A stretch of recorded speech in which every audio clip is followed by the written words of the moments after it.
మీరు non veg తినొద్దు అంటారు, ఇంకొకరేమో నాన్ వెజ్ తినాలంటారు, కాఫీ తాగమంటారు, నెక్స్ట్ డే అదే పేపర్లో కాఫీ తాగొద్దు అంటారు.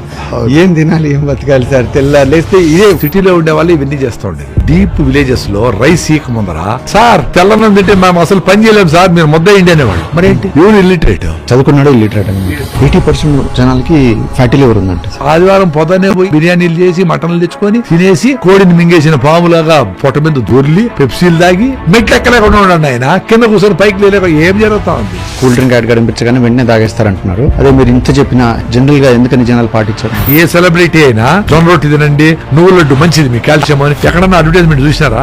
తింటాం కానీ న్యూట్రిషన్ డెఫిషియన్సీ ఉండదు, మనకు కావాల్సిన పోషకాలన్నీ అందుతాయా? ఆవు గిడ్డే తింటుంది, 20 బిడ్డలు కంటే 10 లీటర్ పాలు ఇస్తారు. మనము అన్ని తింటాం, మనకు ఆరోగ్యం లేదు. ఏంటి ఆర్గానిక్ ఎందుకని సార్ ఇంత కాస్ట్లీ ఉంటాయి? ఒక కొబ్బరి బోండా 30 రూపాయలు అంటే నేచురల్ ప్రోడక్ట్ 30 రూపాయలు ఎందుకు?